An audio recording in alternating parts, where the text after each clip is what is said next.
Study IQ IAS, अब तैयारी हुई अफोर्डेबल।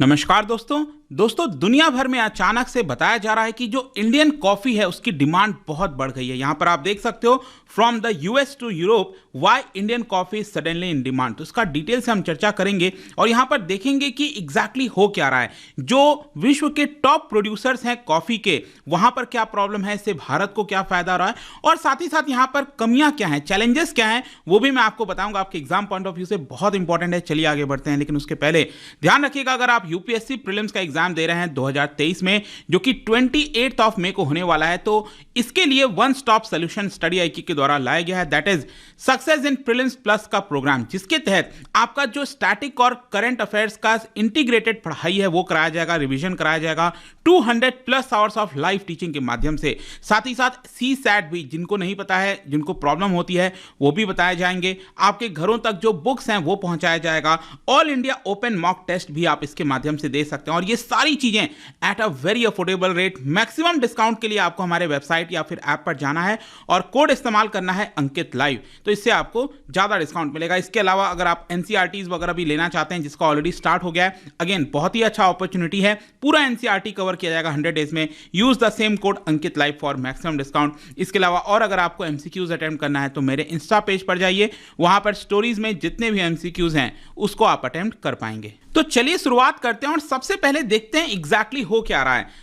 अगर आपको पता हो, सबसे ज्यादा जो बड़ा प्रोड्यूसर है पूरे विश्व में कॉफी का, वो है आपका साउथ अमेरिका के अंदर ब्राजील। जी हां, सबसे ज्यादा कॉफी प्रोड्यूस किया जाता है। लेकिन अगर मान लीजिए ब्राजील के अंदर अगर कॉफी का प्रोडक्शन कम होगा, ये लोग एक्सपोर्ट कम कर पाएंगे, तो इसका डायरेक्ट बेनिफिट किसको होगा?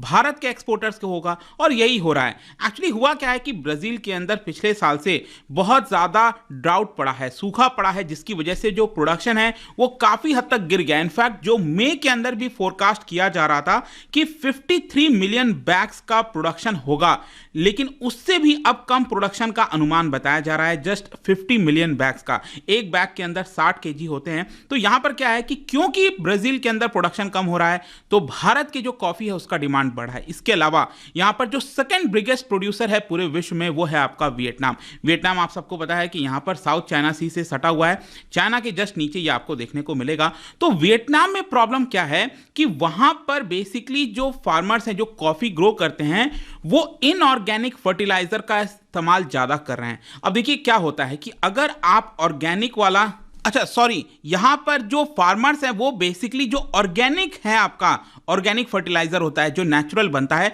उसका प्रयोग करने लग गए हैं। क्यों? क्योंकि जो सिंथेटिक फर्टिलाइजर होता है उसके प्राइसेस बढ़ गए हैं, जिसकी वजह से वो लोग उसका इस्तेमाल नहीं कर पा रहे हैं। अब आपको पता है कि अगर सिंथेटिक फर्टिलाइजर का इस्तेमाल नहीं किया जाएगा तो एक बार के लिए जो ईल्ड होता है, जो प्रोडक्शन होता है, उसमें कमी आएगी। तो वियतनाम में भी प्रोडक्शन की कमी आ रही है और इसका अगेन जो फायदा है वो भारत को मिलने वाला है।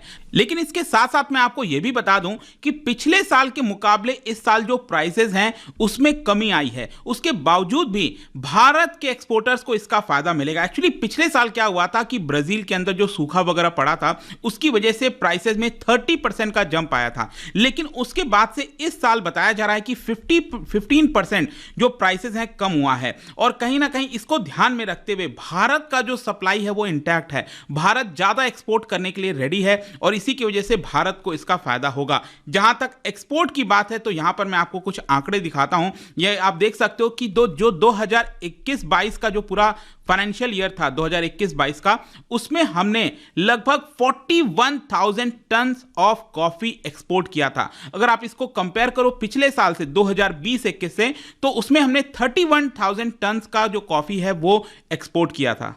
तो बताया ये जा रहा है कि 2021-22 में जो हमने रिकॉर्ड कॉफी का एक्सपोर्ट किया था वो मोमेंटम इस साल भी बरकरार है। कॉफी के प्राइसेस भी इस समय बताया जा रहा है मंथ ऑन मंथ बेसिस धीरे धीरे यहां पर बढ़ते जा रहे हैं और इसकी वजह से जो कॉफी ग्रोअर्स हैं उनको भी बेनिफिट हो रहा है, वो ज्यादा से ज्यादा प्रोड्यूस कर रहे हैं। और ये सारी चीजें एक प्रकार से होप को रेस कर रही हैं कि यहां पर कहीं ना कहीं इंडियन कॉफी है उनके लिए एक बहुत ही अच्छा साल होने वाला है। जो एक्सपोर्टर्स हैं, जो ग्रोअर्स हैं, उनके लिए बहुत ही अच्छा साल होने वाला है। ऑल्दो आपने देखा होगा कि विश्व भर में रिसेशन की भी बात चल रही है कि विश्व भर में जो गुड्स की डिमांड है वो कम हो रही है, दुनिया रिसेशन की तरफ जा रही है, लेकिन उसके बावजूद भी जब इंडियन कॉफी की बात है तो उसका डिमांड यहां पर बढ़ गया है। और उसका एक और कारण मैंने आपको बताया वो ये था कि यहां पर क्योंकि जो कॉफी के प्राइसेस हैं वो भी बढ़ते जा रहे हैं, तो जैसे जैसे प्राइसेस बढ़ रहे हैं तो आपको यहां पर ज्यादा प्रॉफिट होता है, तो जो फार्मर्स हैं वो कॉफी की तरफ डाइवर्ट होते हैं और उसको ज्यादा प्रोड्यूस करने की कोशिश करते हैं। तो रिकॉर्ड एक्सपोर्ट इस साल भी होने वाला है। जहां तक बात है कि भारत में किस तरह के कॉफी प्रोड्यूस किए जाते हैं, देखिए अगेन यहां पर आपको जानना ये इसलिए इंपॉर्टेंट है क्योंकि इससे आपको समझ में आएगा कि भारत की जो कॉफी है उसका डिमांड क्यों यहां पर बढ़ रहा है, मतलब कि क्यों इतना पसंद किया जाता है भारत के कॉफी पे।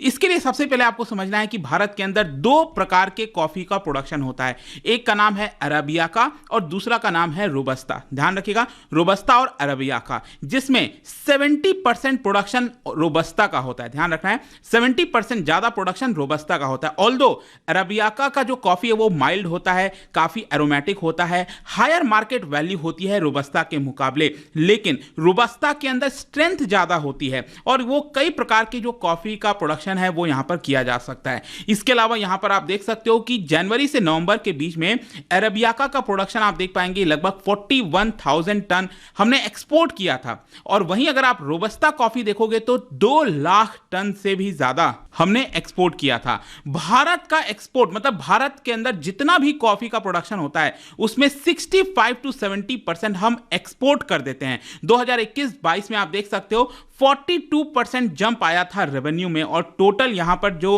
रेवेन्यू है वो करीब बढ़ गया है $1 बिलियन तक। 2022-23 में ये जो करंट फाइनेंशियल ईयर चल रहा है इस समय भी एक्सपोर्ट ऑलरेडी $610 मिलियन पहुंच चुका है और ये फर्दर इंक्रीज होगा, और जो पिछले साल का रिकॉर्ड था वो भी यहां पर टूटने वाला है। जहां तक बात है कि भारत कौन से देशों को सबसे ज्यादा एक्सपोर्ट करता है कॉफी का, तो देखिए जितना भी हम कॉफी एक्सपोर्ट करते हैं उसमें सबसे बड़ा हिस्सा इटली का है, मतलब 20% एक्सपोर्ट हम अकेले इटली के अंदर करते हैं। अगर आप देखोगे तो सबसे ज्यादा एक्सपोर्ट किस रीजन में करते हैं तो पूरे यूरोप का अगर आप देखिए तो लगभग 42% एक्सपोर्ट हमारा अकेले यूरोप के अंदर जाता है। तो यूरोप में कॉफी की बहुत ज्यादा डिमांड है और भारत के कॉफी को काफी चाहा जाता है। इसका कारण मैं आपको बताता हूं, देखो यहां पर जो रोबस्ता वाला मैंने आपको बताया ना कि हम ज्यादा प्रोडक्शन करते हैं रोबस्ता का, तो रोबस्ता पूरे विश्व में काफी ज्यादा फेमस है। क्यों? क्योंकि भारत के अंदर जिस तरीके से उसका प्रोडक्शन किया जाता है, जिस एनवायरनमेंट में किया जाता है वो बहुत ही फेवरेबल है। जैसे एग्जांपल के तौर पर मैं आपको बताना चाहता हूं,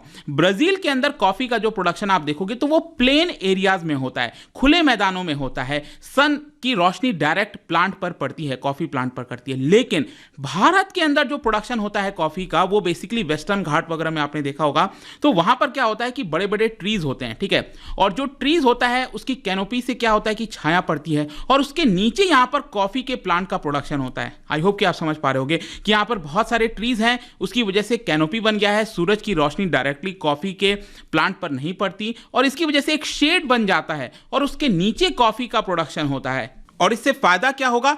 फायदा इससे यह होता है कि वहां का जो एनवायरनमेंट है वो एक प्रकार से कॉफीन, जो कैफीन होता है ना उसके अंदर, कॉफी प्लांट के अंदर जो कैफीन का कंटेंट होता है वो काफी इंटैक्ट होता है किसी भी सीजन के अंदर, और बायर्स उसके लिए ज्यादा प्राइस पे करने के लिए भी रेडी हैं। तो कॉफी के प्लांटेशन के साथ साथ पेपर, ऑरेंज, कार्डमम, इन सब का भी प्रोडक्शन ही साथ में किया जाता है। और जैसा मैंने बताया कि इंडिया के अंदर ज्यादातर जो कॉफी है वो शेड में ग्रो किया जाता है, कैनोपी में ग्रो किया जाता है, और इस तरह की जो कॉफी है उसके अंदर न्यूट्रिएंट्स ज्यादा होते हैं। वहां पर जो फर्टिलाइजर है वो बेसिकली नेचुरल, जो ट्री है ना, मान लो बड़े बड़े ट्रीज लगे हुए हैं तो उसके जो पत्ते गिरते हैं तो ऑटोमेटिकली वो फर्टिलाइजर का काम करते हैं, खाद का काम करते हैं, और उसकी वजह से ऑटोमेटिकली जो न्यूट्रिएंट्स हैं वो कॉफी को मिल जाता है। लेकिन अगर हम देखें जो सन ग्रोन कॉफी होता है, जो ब्राजील वगैरह में डायरेक्टली धूप के नीचे यहां पर कॉफी ग्रो किया जाता है, उस प्लांट का पूरा अगर आप लाइफ देखोगे तो वो 15 साल का होता है। लेकिन वहीं भारत के अंदर जो कॉफी के प्लांट्स होते हैं उनका लाइफ 30 इयर्स का होता है। और जो बीन्स की क्वालिटी होती है, कॉफी बीन्स अक्सर आप देखते होंगे, तो उसकी जो क्वालिटी है वो भारत की ज्यादा बेहतर होती है। तो आई होप कि आप समझ पा रहे होगे इन सारे कारणों की वजह से कहीं ना कहीं भारत का जो कॉफी का डिमांड है वो बढ़ गया है। लेकिन ये सारे एडवांटेजेस होने के बावजूद भी क्या आपको पता है कि भारत का क्या नंबर है पूरे विश्व में कॉफी प्रोडक्शन का, we are very low at 7th position. हमसे ज्यादा तो वियतनाम जो कि 2nd पोजीशन पर आता है वो प्रोडक्शन करता है। तो प्रॉब्लम क्या है, देखो यहां पर कई दिक्कतें हैं, उनमें से कुछ एक दो इंपॉर्टेंट जो मैं आपको बताऊं, जो आपके एग्जाम पॉइंट ऑफ व्यू से लिख सकते हो, वो ये है कि एक तो क्या है ना, वेस्टर्न घाट रीजन में मैंने आपको बताया कि इसका प्रोडक्शन होता है, तो वहां पर क्या है कि ऑलरेडी बाकी की जो जमीन है जहां पर फार्मिंग की जाती है वो अलग अलग क्रॉप में जा चुका है, वहां पर दूसरे दूसरे प्रकार के क्रॉप उगाए जाते हैं। तो कॉफी के प्लांटेशन के लिए जगह अब बहुत कम बची है। इसके अलावा यहां पर बताया यह भी जाता है कि जहां पर भी एक्सपेंशन होने का संभावना भी है, वहां पर क्या है कि जो ट्राइबल ग्रोवर्स हैं वहां पर वो फर्टिलाइजर का इस्तेमाल नहीं करते। जो ट्राइबल पीपल ज्यादातर ग्रो करते हैं उस रीजन्स में, अगर आप देखोगे जैसे टोडा ट्राइब आपने सुना होगा, ठीक है, नीलगिरी हिल्स के आसपास रहे, तो ज्यादातर ट्राइबल्स पीपल फर्टिलाइजर का इस्तेमाल नहीं करते, और जब तक आप फर्टिलाइजर का इस्तेमाल नहीं करोगे तो ईल्ड बहुत ज्यादा कम होती है। तो कहीं ना कहीं हमें जो प्रोडक्टिविटी है, जो ईल्ड है, उसके ऊपर फोकस करना चाहिए, तभी जाकर चीजें यहां पर हो जाएंगी और कॉफी का जो प्रोडक्शन है भारत में वो बढ़ता हुआ देखने को मिलेगा, क्योंकि हमें हर एक फील्ड में बेहतर करना है। क्योंकि भारत का आप देखोगे ट्रेड डेफिसिट काफी नीचे हो गया है, इस बार काफी नेगेटिव में चला गया है, इसको हमें सुधारने की जरूरत है। तो कहीं ना कहीं कॉफी एक प्रकार से कंफर्ट दे सकता है भारत के लिए। तो आई होप कि इस वीडियो के माध्यम से आपको पता चला होगा। और जाने से पहले एक इंटरेस्टिंग क्वेश्चन, क्या बता सकते हो भारत का कौन सा राज्य है जहां पर सबसे ज्यादा कॉफी का प्रोडक्शन होता है? इसका राइट आंसर आप सबको पता है, मेरे इंस्टाग्राम पर तो मिलेगा ही, वहां पर अगर आप नहीं हो कोई बात नहीं, टेलीग्राम से भी ले सकते हैं इसका सही उत्तर। मैं कई सारे जो एमसीक्यूज हैं वो यहां पर स्टोरीज में डालता रहता हूं। बाकी अगर आपको पीडीएफ चाहिए तो टेलीग्राम पर आइए, अलग अलग सोशल मीडिया पर आप जुड़ पाओगे। और जैसा मैंने बताया, यूपीएससी की तैयारी अगर आप कर रहे हैं, प्रीलिम्स दे रहे हैं अगले साल, so this is the best course for you. ध्यान रखिएगा, यहां पर लिमिटेड सीट्स हैं, यहां पर आपको जल्द से जल्द एडमिशन लेना है by using the code Ankit live, ताकि आपको मैक्सिमम डिस्काउंट मिले। आई होप की वीडियो आपको पसंद आया होगा। मिलता हूं आपसे next time, till then thank you very much, see you soon. Study IQ IAS, अब तैयारी हुई अफोर्डेबल।